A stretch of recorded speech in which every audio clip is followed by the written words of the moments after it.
Года. Сегодня снова с вами я, Зуртан Халтаров, на волнах ИМИ радио, программа авторская Когита Бурята. У нас сегодня еще один дорогой гость, Николас. Приветствую, Николас, скажи приветствие. Привет, здравствуйте. Также у нас делегат съезда народных депутатов Сергей Власенко. Сергей, скажите что-нибудь в микрофон. Добрый день всем. Также представитель Свободного Дагестана, автор авторской передачи, ведущий передачи в Свободный Дагестан, Умар. Умар Хитинав, всех приветствую. И председатель польского фонда Рада З'єдначеної Черкесии Ибрагим Яганов. Приветствую, Зуртан, и аудиторию твою тоже. Ну, в общем, сегодня у нас были там заявлены темы по поводу вот того, что происходило, значит, на Аляске и в Вашингтоне. Как вы оцениваете, какая ситуация будет сейчас на Украине? Потому что это еще совпало с тем, что украинцы... Я вот, ну не знаю, помните, наверное, давно говорил, что Украина это, пожалуй, единственная страна с постсоветского пространства, которая обладает самостоятельными возможностями для производства, в том числе баллистических ракет. И вот они в понедельник представили ракету «Фламинго». Причем, судя по кадрам, там уже массовое производство. Плюс еще были разработаны дроны более 1000 километров способные преодолеть. 1600 километров. 1600 километров дроны произведены. А насчет ракеты «Фламинго», вчера была информация в СМИ, что они провели удачное испытание и провели также боевое испытание в боевых условиях. И все у них срослось хорошо. Ну и еще на этой неделе была такая ситуация, когда, как установили, что это шахед атаковал кукурузное поле здесь, в Польше. Да. Ну и как-то вот я что-то смотрю, польские СМИ вообще вот эту тему не очень сильно поднимают. Вот, с чем это связано? Вообще тишина полная. Сергей, пожалуйста, говори в микрофон, потому что не слышно. Я извиняюсь. Не то, что удивляет, но как-то 2 ракеты упали в свое время 2 года назад. На фермеров польских убили их. Сейчас упал шахед в кукурузное поле. И Польша не придет. Потому что один из главных фактически Украины. Но почему-то ни премьера, ни президента Польши, он не был приглашен на вот эту встречу в Вашингтоне. То есть здесь какой-то... Это чисто недоработка или нет, просто американцы там же было официально объявлено, что типа приглашали согласных. Вот 5 стран, которые сказали, мы будем четко помогать Украине там воевать, вплоть там мы приведем свои войска. Вот эти 5 стран, там Франция, Великобритания, Италия, кто еще? Финляндия. Ибрагим. Финляндия, и еще кто? 5-й. Из Германии. Германия, да. Вот эти страны. Ну да, может быть. Но они же все равно выступают от имени всего. Это из-за высказывания нового президента Польши по поводу того, что, значит, он не видит Украину в НАТО. Может быть, из-за этого тоже такой Нет, сигнал. так там же Трамп чуть ли не условие поставил, что Украина не будет никогда в НАТО. Он же сказал это четко. Да? Да. Ну, я, в общем, как-то вот у меня это из этого, из поля зрения да, это упускаю. Но вот эта позиция Украина не в НАТО, это же не трамповская позиция, это же позиция Путина. России, да. Это же они постоянно, собственно, вот педалировали на эту тему, на внутреннем... На эту тему очень хорошо сказала премьер-министр Италии.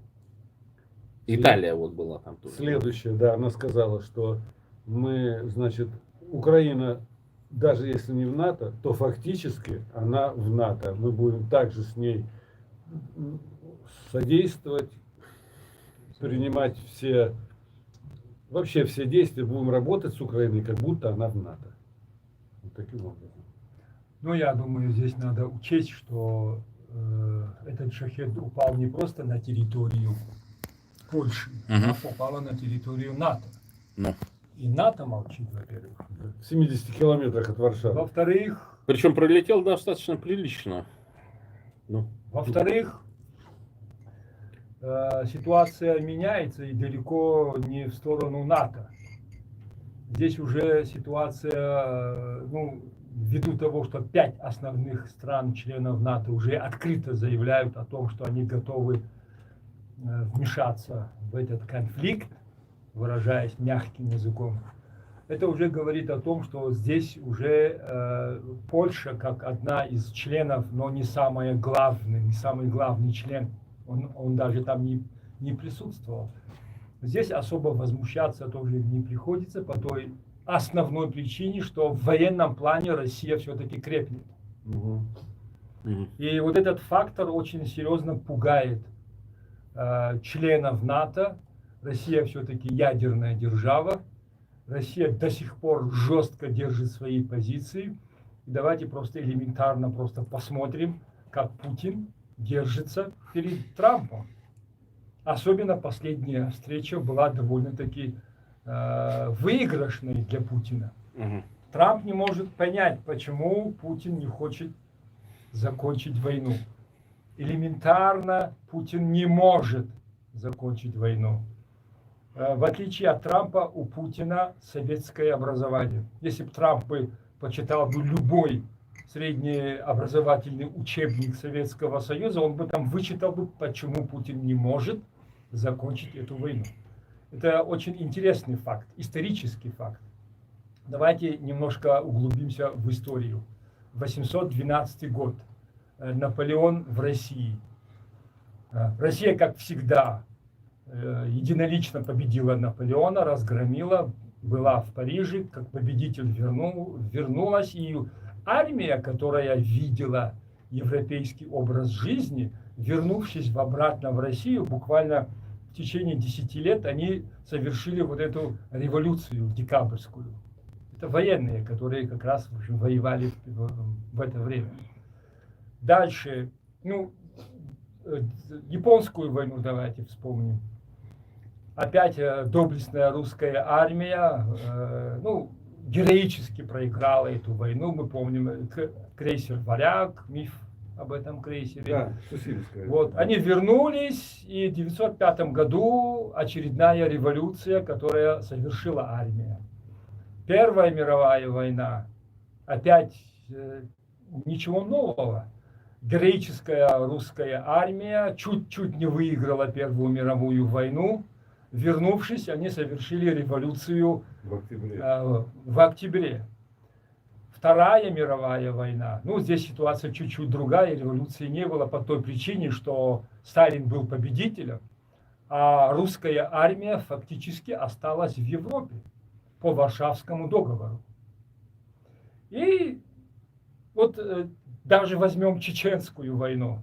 Помним Сахарова. То есть после каждой войны доблестная российская армия возвращается в Россию и совершает революцию. Не исключение будет и этот период. Если Путин остановит эту войну, будет революция. И человек, который знает российскую историю, который учился по советским учебникам, понимает, что он не может прекратить эту войну. Но Трамп этого не понимает, потому что он не читал советский учебник. Ну, ты знаешь, вот позиция Трампа, она напоминает мне, вот здесь был такой, я не знаю, приглашал ли я вас тогда или не приглашал, но мне пришло приглашение от одного из лидеров шорского народа, значит, о том, что вот некоторая организация американского происхождения, что-то связано с Ротари. Я конкретно не помню, как эта организация называлась, но там что-то помню, там фигурировало слово Ротари. И они вот продвигали схожие с тем, что Трамп сейчас двигает нарративы, что хороший мир, плохой мир, точнее, плохой мир, перемирие и так далее, это лучше, чем хорошая война.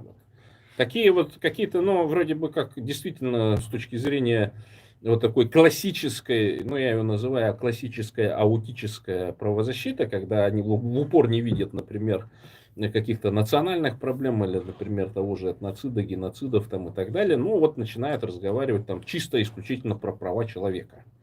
Ну, такая вот классическая просто вот правозащита, где им важно вот защитить права даже самого такого страшного душегуба, страшного какого-то человека, ну вот его права нужно отстоять там по каким-то и таким-то причинам.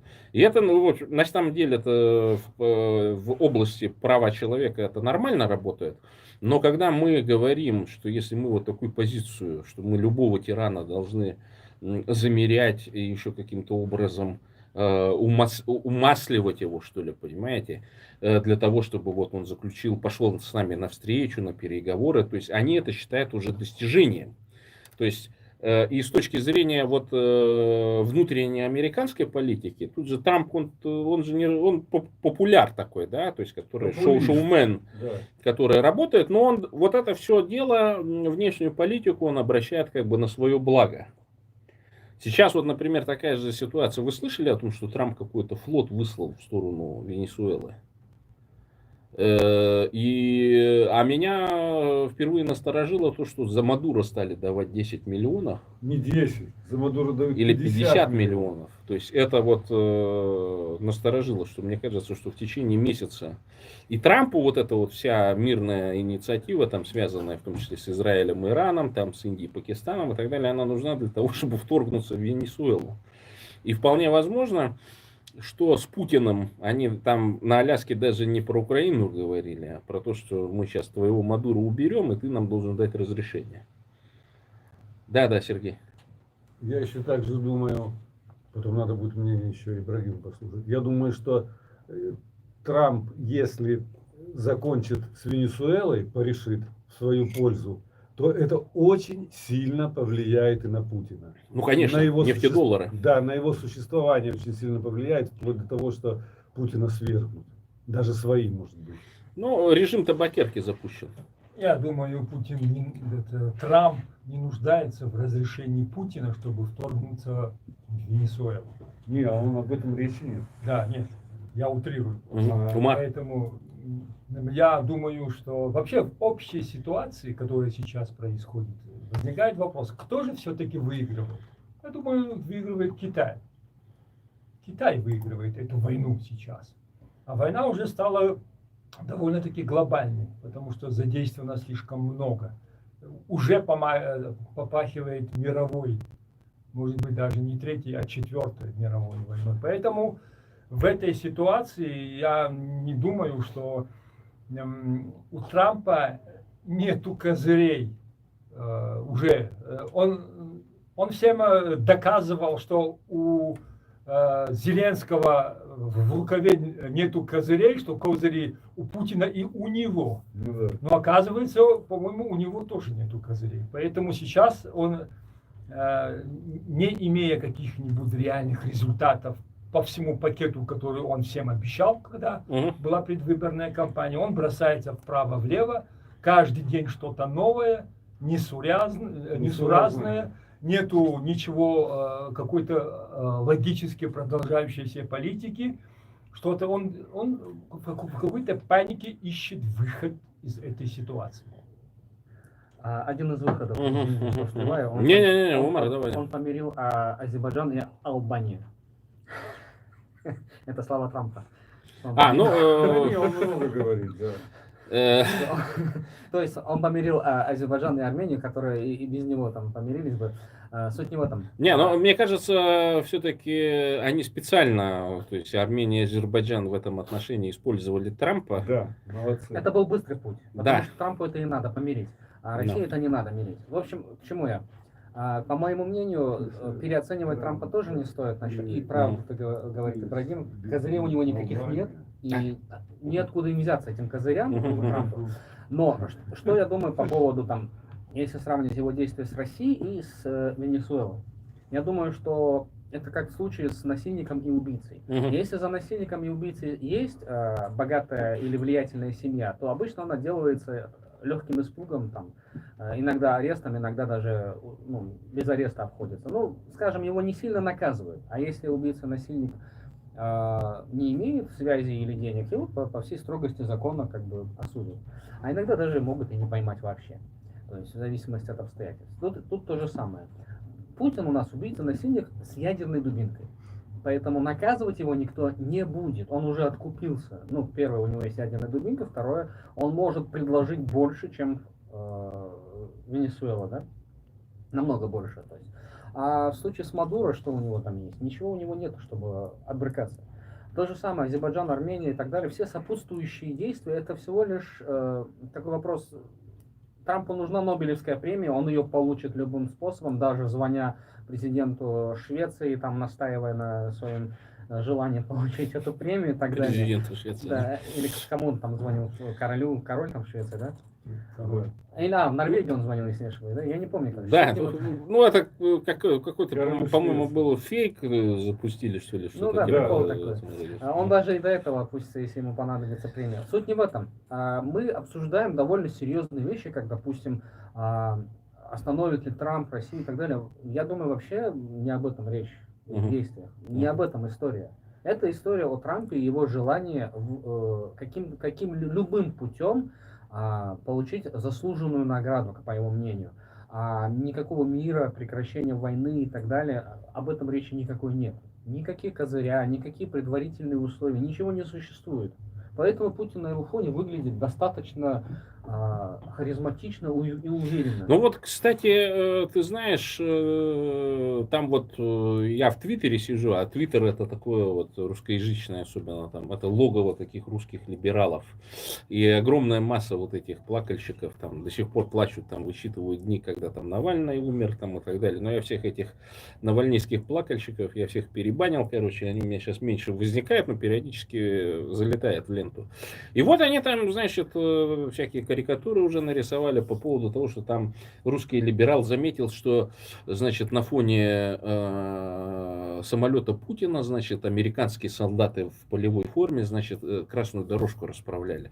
Это вот ай-яй-яй. И там каждый хороший русский по этому поводу пробежался, сказал, что это, ой, там Путин победил Трампа, там все прочее. Причем это говорили в основном хорошие русские с американскими паспортами, с такой сильной уверенностью и так далее. Но почему-то из них никто не заметил, когда вот этот на своих панеходах там на этой красной дорожке.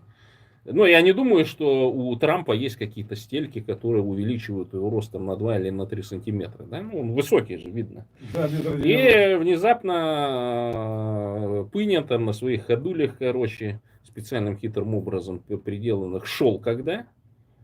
В этот момент, перед тем, как Трамп его посадил в свой собственный лимузин, хотя Путин прислал челядь за сутки до этого, там, приземлился самолет, там, ПВО они какое-то развернули, еще что-то, и пригнали 2 автомобиля своих.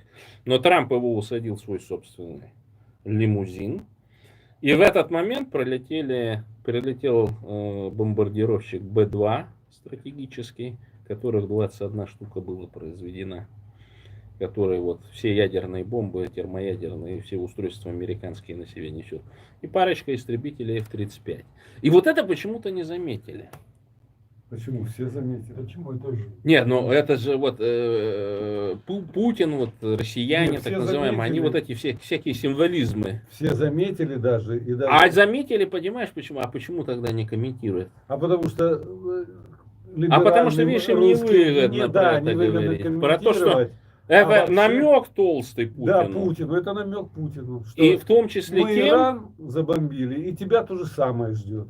Вот и все. И поэтому я вот с этих позиций смотрел, и мне абсолютно не показалось, особенно когда там Путин в состоянии деменции начал рожи корчить какие-то и так далее. То есть унижение журналистами со стороны Трампа. Трамп, видите, он спокойно, они привыкли, американские президенты, они привыкли к тому, что любой журналист, неважно какого высокого уровня, может любой вопрос задать. Да, и сказать, что... А у Путина там нервный тик начался на лице. И это, конечно, обыграли, что ха-ха-ха там, что Путин рожи корчит, там, типа, дедушка там с ума сошел, деменция и все прочее. Но это же ведь тоже по его вот этому царскому вот этому налету, созданному ФСОшниками и всем прочим, да, это же тоже серьезный удар.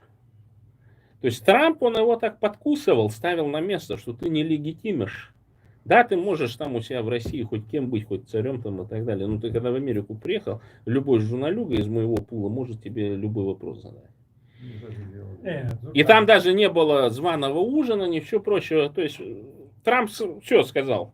То есть они же прервали это мероприятие. Ну, потому что Путин отказался. Да, и он сказал, все, сваливай отсюда. Да. И по моей точке зрения, Трамп в этом отношении Путина на голову переиграл. Просто это не на языке русского либерала, так скажем. Знаешь, Золтан, как ты выжил из этой ситуации то, что хотел, любой может выжить из этой ситуации то, что он хочет. Даже вот Да. этот пролетевший бомбардировщик можно прокомментировать совершенно противоположную сторону, что это дань уважения Путину, что он даже бомбардировщик поднял и провел парад перед Путиным. А, Вы видели вот эту позу Путина, когда он сидит Да. с широкими Носки в раздвинутыми разные стороны. ногами? Да. Это прокомментировали так, как будто вот, что это явный признак уверенности. Поэтому здесь можно это все интерпретировать по-разному. Я бы не стал бы в подробности, в общем, впадать, но то, что Путин, на которого выписан ордер, оказался Международным в Америке, судом. Но это уже для, не очень хорошо И для на Трампа. красной дорожке еще. Да, на красной. Но красная дорожка это такой Да, символ. стиль Это этого символ Трампа. просто, да. Но там ситуация, видите, в чем? В том, что ой, что-то я хотел сказать. Да, но буквально Макрон-то вообще-то даже не то, что там дорожку, но его Да. даже у овального кабинета Сколько не встретили. президентов потом приехали, чиновников, никто же не ходил по красным дорожкам и с бомбардировщиком над головой. Это показатель, что Трамп подлезал хорошо, лизнул от души, потому что у него нет козырей. Не, ну смотри, Трамп ведь в свой визит там куда-то в Европу, вы помните, он же со всеми договорился, саммит НАТО был там и так далее. И все страны европейские, которые в НАТО входят, они суммарно увеличили свой военный бюджет на $1 триллион, на $1 триллион евро. Не, ну это... Из них добрая половина или 2/3 это уйдет на закупку американских вооружений. Ну, То есть- Выгодно только Трампу. Уже Трамп, в принципе, все вопросы решил. Они собирались с Зеленским для того, чтобы решать технические вопросы. И в этом отношении я считаю, что, ну, мне так показалось, по крайней мере, что Зеленский теперь и от Трампа после встречи с Путиным получил поддержку. То есть Трамп начинает понимать, в какую игру, так скажем, играет Путин, хотя я уверен, что в принципе, Трамп вообще не сильно принимает решения в этой области, потому что есть там специалисты, которые, ну, немножко не имели в самом начале, может быть, подхода к Трампу, но постепенно его подводят к той мысли, что о том, что, в общем-то, позиция эта Путина на самом-то деле слабые, потому что вот сейчас что в экономике случилось нынче, вы же знаете. Да.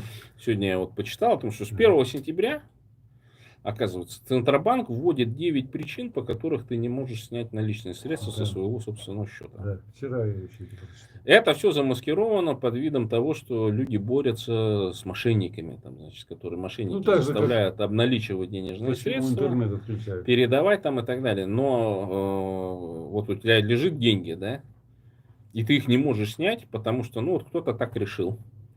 Маленькую ремарку можно? Ну. По поводу принятия решений, все-таки учитывая, что Трампом недовольны и республиканцы, и в Конгрессе полемика идет горячая по поводу его действий, и решение он абсолютно принимает сам без всяких институтов. Поувольняли массово людей, которые могли бы давать ему записки, какие-то доклады, и ходят, бегают вокруг его личных инициатив, просто настраивают мир под его личный. Не, ну ты знаешь, там же в свое время вот есть хороший фильм такой, Линкольн называется. И там в 19 веке в Америке практиковалось такое правило: победитель на президентских выборах получает все, как бы. То есть он там решает, кого ставить, например, на федеральные должности. А тогда федеральные должности, они разрослись при Рузвельте. Во время его нового курса он там довольно очень мощно усилил федеральный центр, значит, и до сих пор там большая часть федеральных зданий в Соединенных Штатах построена именно во время вот этого нового курса. И как раз тогда разрослось количество федеральных чиновников, и там тоже были проблемы по этому поводу. И вот в этом фильме Линкольн, там показывается, как Линкольн вот эти покупал голоса за, значит, за поправку по поводу отмены рабства, короче, раздавая вот этим депутатам парламента, значит, американского, значит, какие-то должности, там, значит, начальника почтовой службы, там, и так далее, которые к федеральной деятельности относились. И в этом отношении Трамп, он вот как бы возобновил эту традицию, и поэтому, естественно, что он ставит своих адептов, которые за него бегали и принесли, ну, в общем-то, голоса, потому что он выиграл, потому что они вкладывались и финансово, и не финансово. И в этом отношении, естественно, они занимаются чистками. То есть тот элемент, который был против Трампа, и который действовал против Трампа и в первую его администрацию, и во вторую, сейчас просто уволили. Но это такая специфика американцев, американской политики. Так что тут удивляться, мне кажется, нечего. Нет, но есть еще такой момент, что Трамп и в первый свой срок, он сколько уволил? Более 600 человек, а тоже были приближенные. И здесь он выгоняет периодически. Ну ладно, это, мне кажется, это Он, внутренняя у него чисто нет, позиция. да, это чисто внутреннее. Он с Маском поругался, и его даже выгнал. Его трудно понять, его образ мышления. Но я бы Маска тоже выгнал, потому что Не, он ну такой так- отчебучивал. Это ты, а то ж президент все-таки. Он любого выгонит. Он и, увидите, Уиткова выгонит. Месяц-два он его тоже выгонит. Скажет, ты ничего не смог сделать с Путиным. такое Серега, ощущение- Трамп Ферштейр настоящий, Такое Сергей. ощущение, что Трамп мечтает стать диктатором. Да. Он завидует им, завидует Си, товарищу, завидует Эрдогану и, конечно, завидует Путину, который не ограничен во власти. Давайте вспомним первые дни Трампа, когда он направо-налево всем угрожал, вводил Мгм. санкции 500%, там еще что-то. Сейчас он вроде успокоился. Один день у него не совпадал со вторым. В один день он одно говорит, а во второй удивляется, а что, я такое говорил? Но это не уровень президента, тем более такой страны. И вот то, что он не может себе позволить всего того, что себе позволяют именно вот эти сильные мира сего, а он даже пошел на контакт с товарищем Ин. М. Помните, то есть он друг вот всех этих диктаторов. Он не понимает, что он немножко не ту страну выбрал, во-первых. Во-вторых, немножко опоздал со временем. Может быть, это 100 лет назад еще было возможно, но сейчас в Америке стать диктатором, я думаю, будет весьма проблематично. Но тем не менее он хочет, поэтому он очень уважительно относится к Путину как одному из самых жестких и, ну скажем так, успешных диктаторов. Последние 3 года Путин удивительно переформатировал Россию. Мгм. Особенно умы, пропаганда, несмотря на все эти санкции, на те условия, которые были созданы против него, он держится и довольно-таки успешно. Поэтому, ну, честно говоря, я немного начал верить в версию товарища Краснова. Очень похоже на это, потому что... Ну, я не знаю, вот ты знаешь, ты прям как Каспаров, вот я какой-то эфир глядел, там Да. сидел Каспаров, значит, по-моему, Фейгин, Осечкин, там еще пара лиц, там, по-моему, с Украины и так далее. И Каспаров, ну, не выпивший вроде, там, нет, он говорил, что, ну вот, представляете, 87-й год, и приезжают миллионеры из США в Советский Союз, и вот как вы представляете, что, мол, КГБ не воспользуется возможностью завербовать его. Но я не знаю, там, наверное, Каспаров, он сильно в то время тоже с КГБшниками взаимодействовал, потому что, ну, я вот...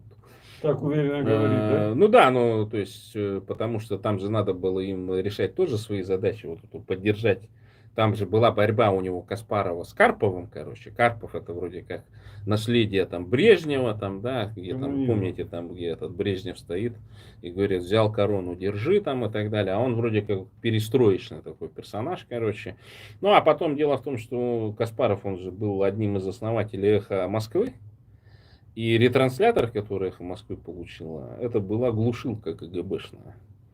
И вот откуда Каспаров, в общем-то, как какими связями воспользовался для того, чтобы вот так по мгновению, значит, руки появилось это эхо Москвы, короче. Ну, то есть... Какие могут быть сомнения, если нутро Трампа не поменялось, не стало таким вчера, всегда таким было, он всегда хотел власти, главенства, доминирования, денег. Но неудивительно, потому что он же рос тоже в семье миллионера, и при этом, ну, все же отмечали, что у Трампа, по-моему, с детства было какое-то аутическое расстройство, он плохо там по математике учился там, и так далее, но это не значит, что у этих людей отсутствуют, например, волевые какие-то характеристики и так далее. Они могут быть очень своеобразными, на самом деле, в общении. Деньгам, например. Да, но вот в каких-то моментах они очень хорошо работают. И давайте сейчас немножко перейдем вот к той теме, которую я хотел обсудить, такую основную. Вот сейчас мне мои, значит, однопартийцы задают вопросы, достали там видео старое, давнишнее. Мы в Бурятии там проводили такой круглый стол по обсуждению геноцида. Я там на своих эфирах частенько тоже рассказываю, что это так, ну, мне показалось странным, что, ну, как бы собрались не специалисты, там, а общественники, да, и вот такие, ну, серьезные темы обсуждаем.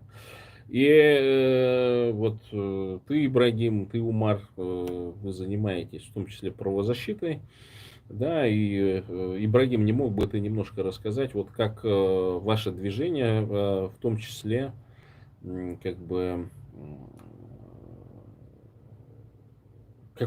какую роль внесло собственно, в признание, в то, что Верховная Рада Украины признала черкесский геноцид.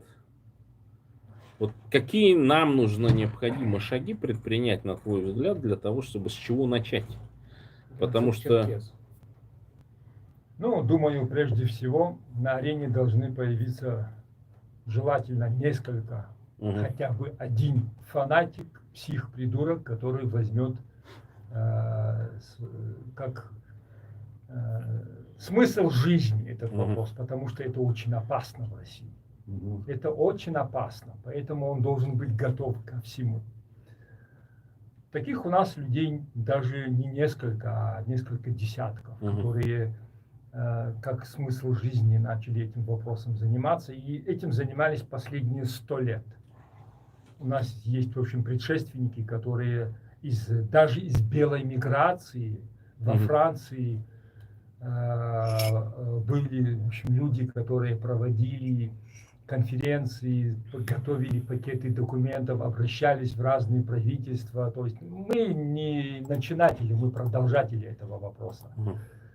В общем, вторым делом крайне важно, нужны научные деятели, которые бы на научной основе обосновали вопрос геноцида. И это должно быть обосновано не на мифологии, а на фактах, на архивных данных. То есть это колоссальная работа. Вот, например, у нас был создан в Тбилиси Черкесский культурный центр, который занялся этими вопросами. А когда он был создан? После развала Совка? Да, это было в 2010 году. В 2011 году, в общем, Грузия первой признала геноцид черкесов в русско-кавказской войне. И вот этот черкесский культурный центр в Тбилиси работал с архивами. А в Тбилиси в период Кавказской войны, это, ну, в общем, период 200 лет уже практически, располагался штаб российской армии на Кавказе. Фактически все рапорта, доносы, все бумаги имели копию, которая оставалась в Тбилиси в архивах, а второй экземпляр уходил в Петербург.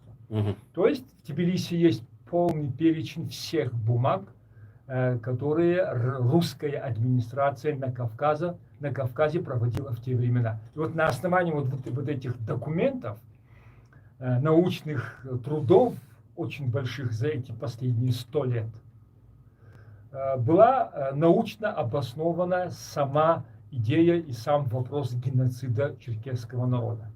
То есть просто так прийти и заявить, что твоему народу устроили геноцид, этого мало. Это надо еще доказать. Было проведено ряд конференций в Европе. Здесь, в общем, в Варшаве мы проводили в 22 году на базе Варшавского университета конференцию по черкесскому вопросу. Вот. И на научной основе была создана база, которая доказывала осуществление геноцида в период русско-кавказской войны. Третий шаг: необходимо будет выбрать государства, которые имели бы какой-то интерес к этому вопросу, политический интерес. Политика не строится на добре, там, на братстве, политика строится на интересах. И здесь надо именно начать работу с теми государствами, которые имеют в этом интерес. То есть, ну, те, которые сейчас противостоят, например, Российской империи. Монголия отпадает.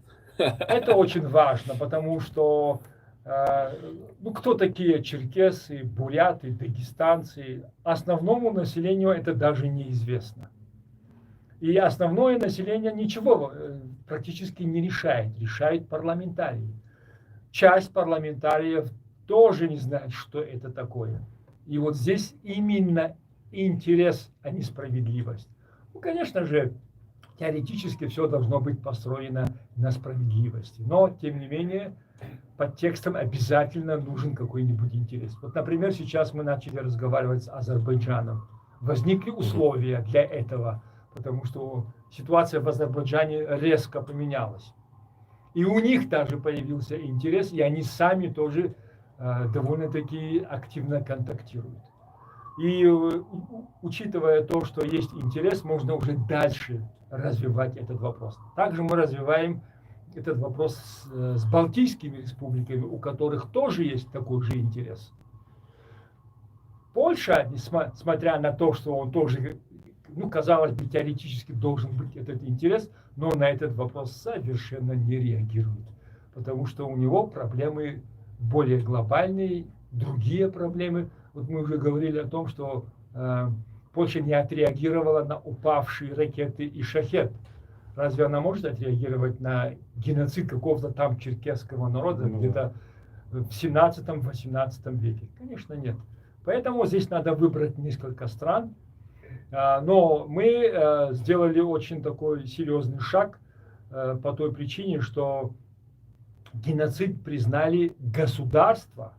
До этого в период 90-х годах, в период, скажем так, потепления, геноцид был признан двумя республиками северокавказскими, черкесскими республиками, республика Адыгея и Кабардино-Балкария. Но это были республики в составе России. Первым из независимых государств, в общем, признала Грузия. Вслед за Грузия граничит с Черкесией на юге. И у нас всегда были очень тесные исторические связи. Нас разделяет Кавказский хребет. От Нальчика, столицы Кабардино-Балкарии, до Тбилиси 300 километров всего. Потом вторым из государств признала Украина. Украина граничит с исторической Черкесией на западе. От Азовское море, территория Краснодарского края, часть Ростовской области и Ставропольский край – это историческая Черкесия, которая сейчас входит в состав Российской империи, и черкесы уже никакого отношения к этим территориям не имеют. Но исторически мы граничили, и в истории были очень серьезные связи с Киевской Русью. А вот, например, крымские татары, их политическое объединение, ну, откровенно говоря... Ну, потому что я знаю, что крымские татары и черкесы часто воевали между собой в свое время. Нет, это ложно, это уже русская пропаганда. Конечно, все эти войны были чисто феодальные. Ну, феодальные войны. Ну. Феодальные войны были везде и по каждому поводу. Но именно как нации там, или государства войн не было. Крымское ханство обеспечивало, ну, выражаясь современным языком, крышу Османской империи на Северном Кавказе. Они были налогосборщиками от имени Османской империи. Конечно же, на уровне феодалов были стычки, разногласия разные, но это не имело значения. Всегда были близкие военные, политические и даже родственные отношения. половина крымских гиреев, то есть принцев, этих княжичей, воспитывались в Кабарде. Был такой институт аталычества. То есть отдавали юношей на воспитание князьям, которым доверяли, которым считали, что они могут научить ихние, в общем, княжеские, в общем, фамилии чему-нибудь. Такая связь, она очень серьезная. Поэтому то, что там Крымское ханство постоянно воевало с патриархальной феодальной Кабардой, это русская пропаганда. Москву сжигали вместе, это точно. Ага. Так, Браво. ну, Умар, ты немного добавь, потому что... Да, я могу добавить только то, что... Вот с чего нам начать? Вот, потому что, ну ладно, мы вот сейчас соберем группу там в Фейсбуке, добавятся люди разного характера. Вот, и мне он, кстати, один из членов нашей партии, он такой говорит, а вот там была правозащитница, значит, и она так говорит, мол, ну, вас же там вот тогда в древности, там пока завоевание шло, убивали, но тогда слова геноцид-то не было, это вроде, мол, в 20 веке только появилось слово. Ну, раз убивать-то убивали, ну, массовые убийства там и так далее, но это типа нельзя назвать геноцидом. И вот она, ну, относится вот к таким к классическим, как вот я ранее говорил, русским правозащитникам, таким, что вот там насильнику, убийце, ему надо предоставить, значит, такие же права, как любому другому человеку, да, ну, то есть мы должны соблюдать, потому что это права человека и все прочее. И здесь то же самое. И мне вот порой кажется, что вот эта вся русская правозащита, она занимается тем, что она отмазывает русских преступников, то есть конкретно русский мир.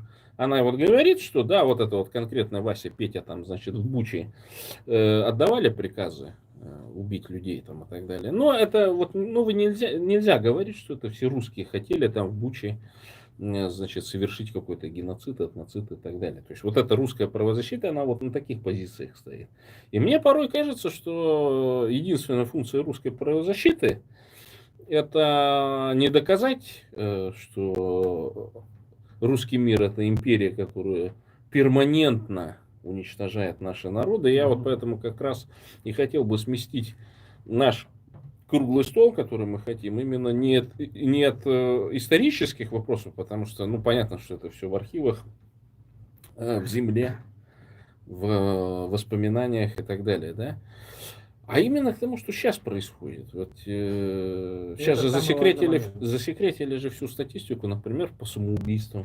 Да вообще по всем. Например, засекретили по национальностям, как доходы, там, расходы и так далее. Вот сейчас одна из, даже по безработице, значит, либеральных блогерок там заявила, что вот типа Бурятия разбогатела за период вот этот 3 года войны, значит, но разрыв увеличился между самыми богатыми и самыми бедными. А вот у меня всегда вопрос, вот эти вот самые бедные, это кто там, сколько там бурят, например? Вот всегда интересовал, сколько там процентов вообще бурят сидит. А не лучше ли этих вот колонизаторов, которые там сидят вот в этой вечной бедности, вот в этой, да? Их из Бурятии просто выселить, у нас улучшатся характеристики, так скажем. Вот как на твой взгляд, Умар? Ну, Дагестан тоже не может апеллировать, например, как и Бурятия, к историческому геноциду, как в случае с Черкесией, да? Ну, у нас была война, и, кстати, да, война в Дагестане, то есть полномасштабная форма, была позднее, чем уже война в Черкесии. Фактически можно сказать, что, ну, нельзя сказать, что Дагестаном война на Кавказе была завершена, но, скажем, Черкесия еще раньше приняла на себя удар Российской империи. Тут нужно пройтись по вопросам. Допустим, сейчас я занимаюсь процессом обоснования искусственного нексуса, то есть границ и вхождения, да, границ региона и вхождения в состав Российской Федерации. Так как стоит четкий ясный вопрос, что это регион Российской Федерации, и исторически он таким является, то никакого вопроса о геноциде перманентном или единомоментном подниматься не может. Это была война, там когда-то была война, а потом добровольное вхождение. То есть Ну это вот в парадигме вот этого русского советского Да, мира. да, и Бурятия точно так да, же. но Добровольное международное, вхождение да, и но все прочее. международное право признает только это правило. Если нет доказанного искусственного, ну, ты не можешь доказать, что Бурятия стала частью Российской Федерации в результате оккупации. Это невозможно, потому что в 91 году Бурятия не воевала против России, так же, как и Дагестан не воевал против России. Тут нужно глубоко и четко копаться в том, чтобы доказать искусственный нексус, то есть связь между вхождением региона в состав Российской Федерации и историческим событием, когда этот регион был оккупирован еще там Российской империей или, как в случае с Дагестаном, например, большевиками. А по части геноцида тут нужно уже исходить из того, что нужно исключать жертвы военные, да, то есть как результат войны, от жертв уже впоследствии оккупации, то есть люди, которые стали жертвами репрессий. То есть мы, в свою очередь, не называем это репрессиями. Мы говорим, был геноцид, когда Российская империя захватила Дагестан. После того, как уже была установлена власть, был геноцид. Когда большевики захватили Дагестан и установили власть, тоже был геноцид. А потом геноцид был перманентный, он продолжался. Потому что формулировка геноцида — это не только массово собрать людей в кучу и убить их. Туда входит как и... Если простыми словами сказать, то, что сейчас происходит, это такие процессы, как этноцид, насильственная ассимиляция и истребление наций через всевозможные скрытые механизмы. Понимаешь, как даже влияние на детородность. Влияние. То есть, если государство влияет на то, какой рождаемость у населения того или иного региона, народа, нации отдельной, да, это уже можно... например, какие она программы проводит и не проводит, например, да, то есть вот в Бурятии, например, широко распространена тенденция к ассимиляции, например, вот любая реклама, куда ни глянь, значит, бурятская жена и Ванюшка. Поэтому апеллировать к историческим данным. Женишок, короче. И все возмущаются, самое главное. Пока мысль не ушла. Поэтому апеллировать к историческим данным 500-летней столетней давности даже не обязательно. Тут очень важно учитывать момент. С момента, как Бурятия, например, была оккупирована большевиками и до сегодняшнего дня, вот этот фрагмент истории важен. Потому что не 89-91 год является точкой отсчета вхождения Бурятии в состав России, а 17-21 год, начало 20 века. Тут есть нексус.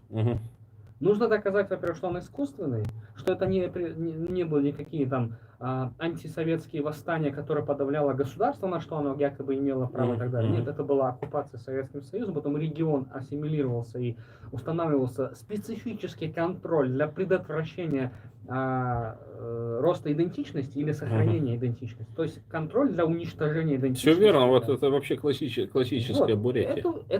Это сложнее, чем обосновать ежемоментный какой-то массовый геноцид, допустим. История геноцидов, она же такая, допустим, США признали геноцид армян в 1915 году, да, там массовые убийства, но они не признали, что те же армяне восстали и убивали в Анатолии граждан Турции, когда шла война. Там или другие. Да? Они восстали, убивали, потом армия была отправлена. То есть геноцид... Еревань, вот я насколько помню, это же был... Ереван, да. Ереван. Ереван и Еревань. Геноциды, они вообще разные. Это же был мусульманский город. Это был тюркский. Это часть османского халифата была. Часть османского государства. Ереванское ханство, да. Так что процесс обоснования геноцида, он с одной стороны сложный, с другой стороны простой. Тут главное, как правильно Ибрагим говорит, нужна политическая воля и интерес какого-либо из государств, который начнет эту поддержку оказывать. В плане... Сейчас международное сообщество, мы все знаем, у нас на глазах картина, Ичкерия объявила о независимости, была война, Россия проиграла войну, не уступила ни перемирие, не проиграла войну, заключила договор, потом снова напала и оккупировала, да? То есть мы имеем близкий к нам исторический процесс определенный, да? У нас у Дагестана, у Бурятии, у многих регионов, там Тыва еще, Якутия, нет этих процессов, но есть ясное обоснование. Мировое сообщество сказало, это внутреннее дело, потому что неинтересно вмешиваться. У них там свои Косовы были, свои еще, в западное...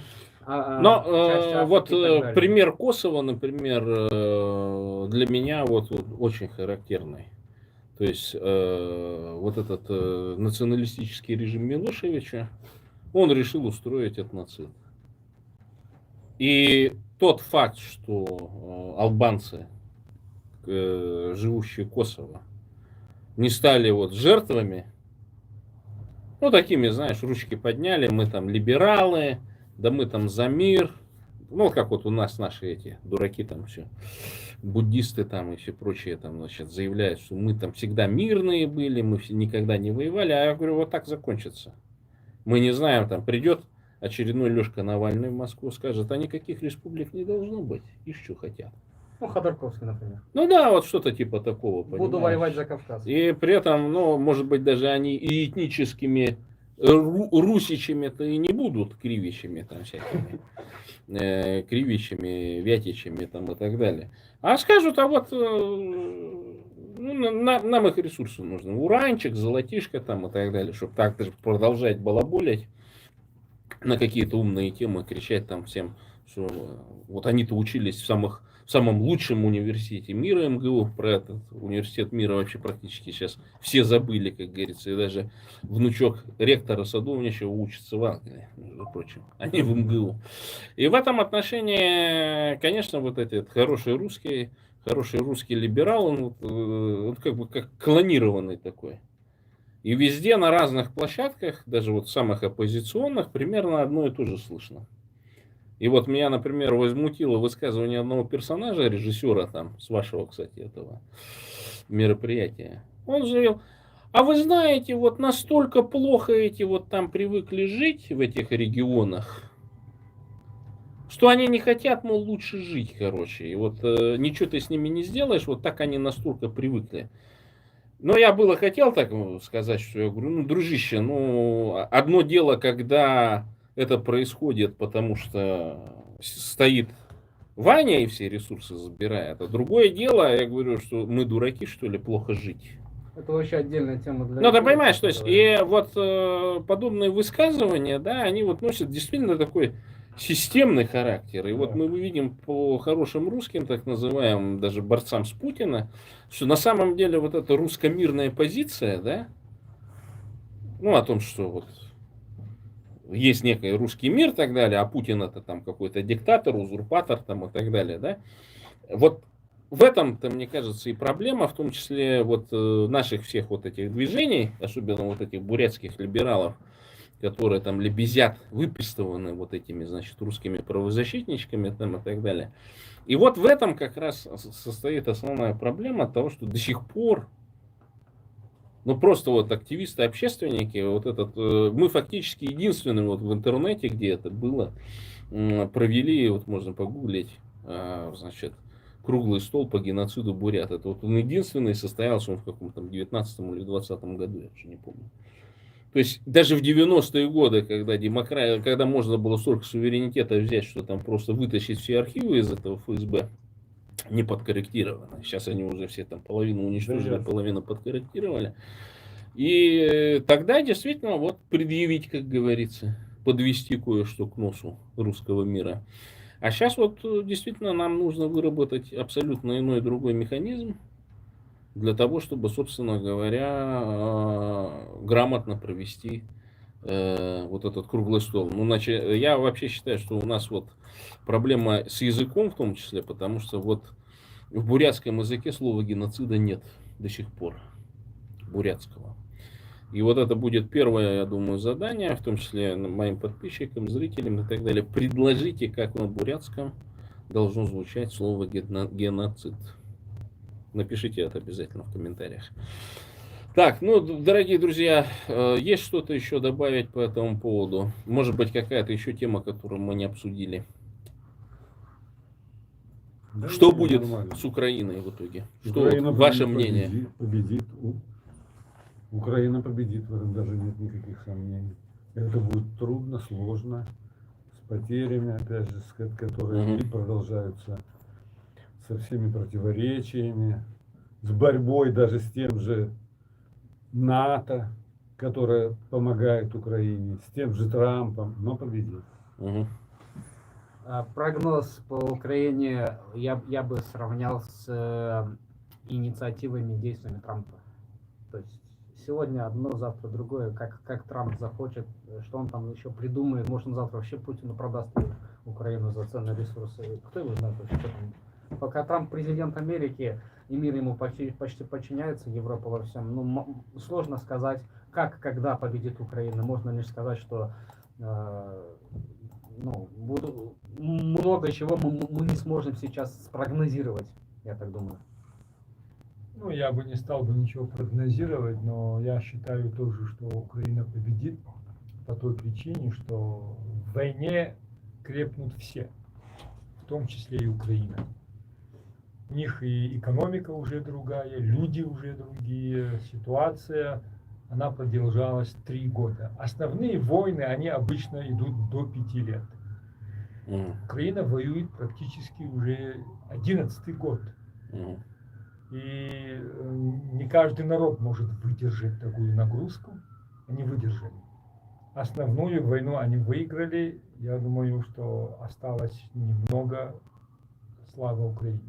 Ну, я в этом отношении хотел бы вот пересказать, так скажем, высказывание Дональда Туска, польского премьера. Вот он сказал, что выбор Будапешта для встречи там, значит, Зеленского с этим не очень хороший, потому что уже в Будапеште в 1994 году главы с таких стран, как Англия, США, Да, Россия, значит, они подписали меморандум, согласно которому уже гарантировали территориальную целостность Украины в обмен на то вооружение, которое было передано, так скажем, в этот русский мир.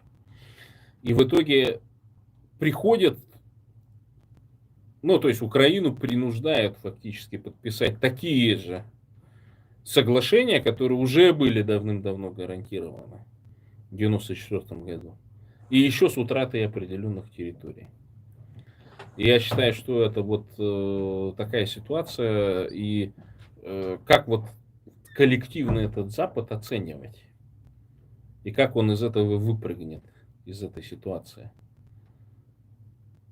То есть, ну, идет же вот такое планомерное, систематическое принятие фактически Западом капитуляции перед режимом Путина. Не, я немножко с тобой не согласен. Не идет. Со стороны Запада не идет. Вот. Я тоже не согласен. Да, оно не идет. Оно, с другой стороны, они помогают, может быть, где-то не так, как хотелось бы.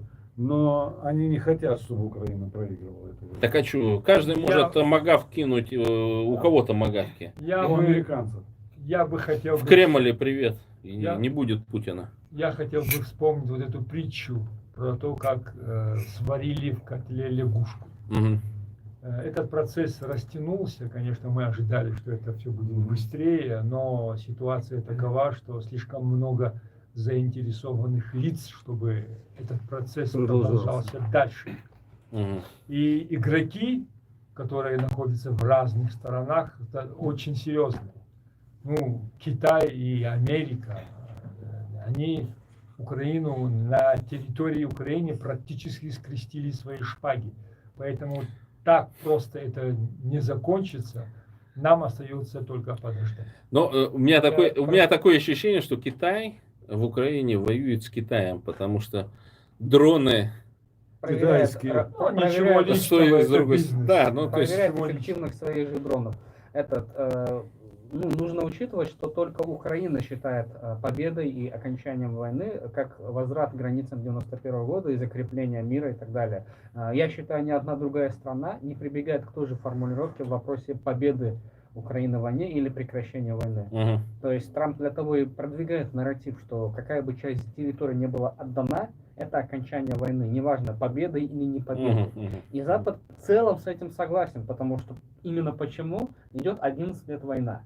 Не 3 года, а 11, потому что в 2013-2014 Россия оккупировала часть Украины, и Минские соглашения, вот эта вся нудня была, вот эти игры, торги, дешевый газ, Россия не нападет, потом Россия нападает, опять, вроде бы казалось, мы все за Украину, ни оружия, ничего толком, ну и сейчас, вот к чему пришли.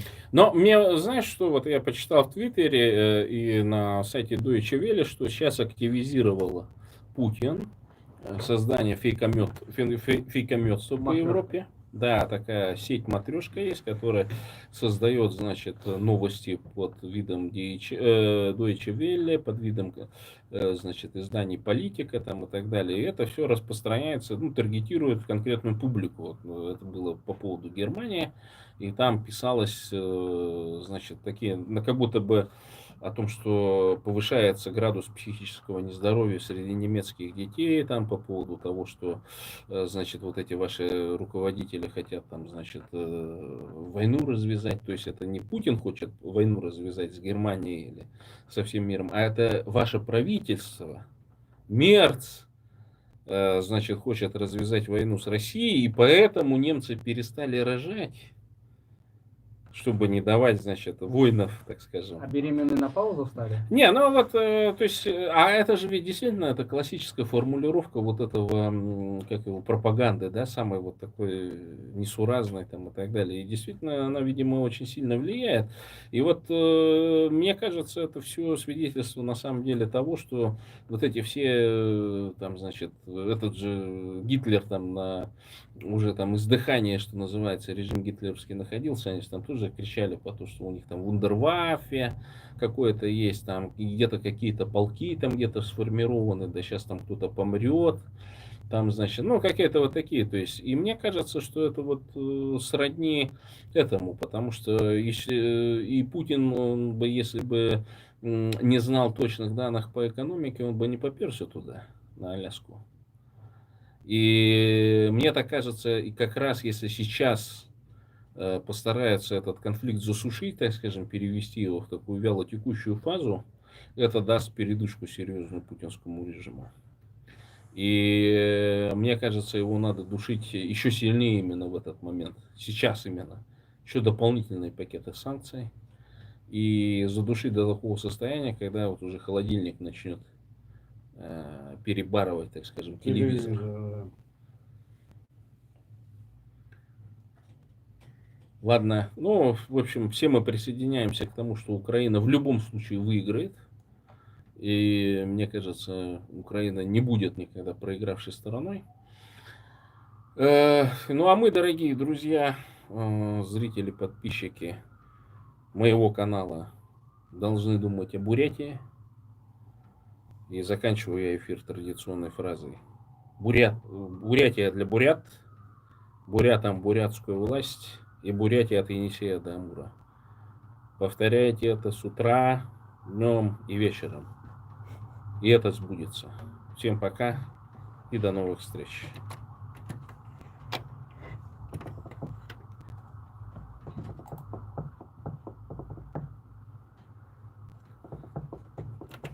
Так.